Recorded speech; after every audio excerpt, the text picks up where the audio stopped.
mantu sidam sekaring bawana langgeng. Oh ilahe ngami kena mantu sidam sekaring bawana langgeng. Sekar mayang. Edan tenan ora edan kowe arep ngopo, Ndra? Lho.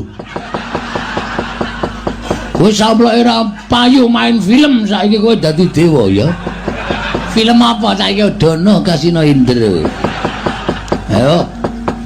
Kowe arep ngopo kowe? Ulun ora nrimake lamun kita ngamuk ana ing Kayuwangan, ngerti yo. Iki Kayuwanganing Sudarma Ulun. Ulun ki atmajane Iwang Pirun Bathara Guru yen nganti kita bakal ngamuk ning Kayuwangan dudu sapa-sapa mungsuhe nanging Bathara Indra. Bagus, bagus. Kuwi sing tak karepke. Percuma aku urip ning alam padha nek aku ora iso ngabekti karo wong tuaku, aku ora iso sungkem karo wong tuaku. Ora ana gunane bakal diuripke ning alam donya nek aku ora ngerti karo bapakku. Pancen tak jarak. Pancen tak sengaja. Tak dudul kanepsa ning para dewa-dewa sing do mapan ning Kayang. Mergo aku mangkel, aku sedih ning donya. Dewane blas ra ana sing medhun. Ora ana sing takon karo Bagong. Bagong ana masalah apa? Ora ana blas. Ndekno nek sing sedih bendara-bendaraku Janaka, Werkudara, Puntadewa. Lagi sedih-sedih ae dewa do teng celurut rebutan. Nek sing sedih wong cilik ngene iki dewane ra ngetok. Dewa model apa kok tak takon? Nek sing sedih wong duwe derajat, duwe pangkat dewane do teka teng celurut do pecisan. Barang sing sedih kawula cilik wong mlarat kere kaya aku tileki wae ora aja kok tileki. Batinmu mesti modar mbok men, ngono ta? Semangkan. Arep ngapa mendelik nang arep aku? Kulun bakal ngusir kowe. Bajigur padake kere. Ya adeng aku kere, heeh. Kita bali ning Madyapada. Ora iso. Wis tak niati aku mati nang repat kemanasan tak lakoni. Mergo ngerti ya, aku sowan mrene iki ora ijen. Lho, nggawa wadyabala, nggawa bojo. Panjen bojoku wis tak tanting. Yem. Aku arep munggah ning Kayangan. Aku mesti ra bali, aku mesti mudhar. Kowe melu mati ra? Gandeng kula tresno kali Mas Bagong, sebaya mutus, sebaya mati, omah ditinggal, kula nderek sampean. Iki samyem nunggu nang repat kepanasan. Kepanasan ngebuen pecah sirahe mbok men. Aku nunggahan wis berdua, dua sejoli karo bojoku, Ndra.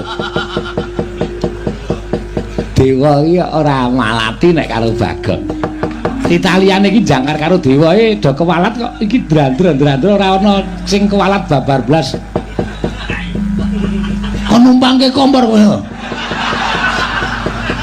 Ngrasani ora. Sermu ye. Metu njaba. Piye? Metu njaba. Kowe ngerti ora akibate metu njaba? Sing jeneng wong bebrayan nang alam padang. Sing wing resmi dijabke karo kawah kuwi aja nganti ditokke njaba. Ben duwe anak, ben beputra. Aku dewa kok malah ngaran ngajani elek. Oh, macam apa kowe iki? Kabeh iki men do duwe keturunan, anak beranak. Kok malah sampe metu njaba metu berarti titah iki ndok kurang ajar iso melu-melu karo dewa. Wis nang ditoke njaba ta. Kita sing metu njaba. Mah. Beda e. Kita sing metu njaba. Mah. Beda e. Tegese metu ning repat kepanasan. Ndra, le omong iki sing genah, kok ndak malah kewirangan kowe. Ayo tak jak metu ning repat kepanasan ngono. Tak jak metu ning repat kepanasan. Sire karepe. Bakal tak jarwani sapa wong atuwa kita. Lho, bapakmu ora ngerti kok kowe arep ngerti. Bar aksi tipu-tipu karo aku ya. Bar ngapusi karo aku. Buya, ulun ingkang ngerti.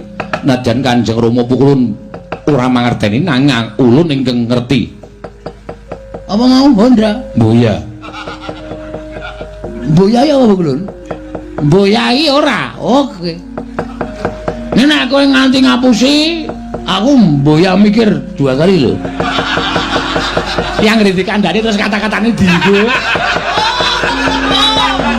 mesti tak rampungi kowe. Aku wis ora mikir, ora wis mboya mikir kowe iki dewa mboya dudu. Pokoke tak rampungi tenan. Ulun Boyawedi. Padha aku ya Boyawedi. Nek ngono ayo saiki dineng repat kemana. Nek nganti kono engko kowe ra ngandani aku aja takon dosa. Ulun Boya bakal petungan perkara dewa apa titah. Ning mesti sira mesti bakal Boya tak wenehi apa ya? Kamelasan. Mergo aja kok kowe warung wis saiki aku niat Boya bayar. Wong edan ora metu njawab keramas epek-epek. Aku wis bar keramas wis. Akarmu gak kayangan mau wis bar keramas yakin sumpah.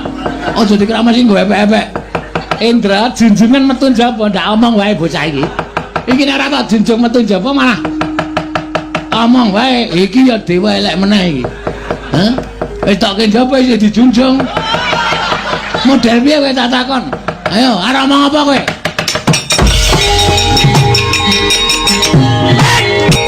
Wes.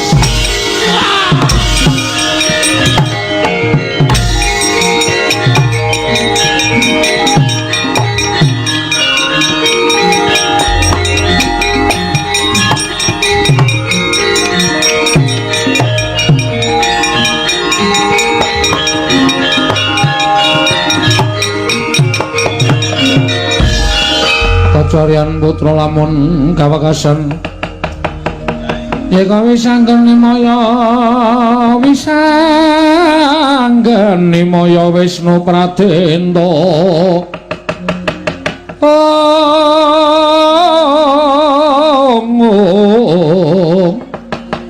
wisanggeni maya Wisnu Pradenta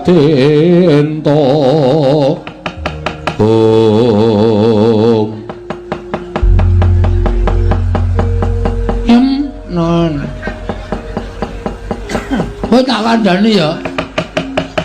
Ning kowe aja kaget. Mboten kaget pripun Ki Lurah. Kula ngentosi teng repat kepanasan ngantos cumengklungen.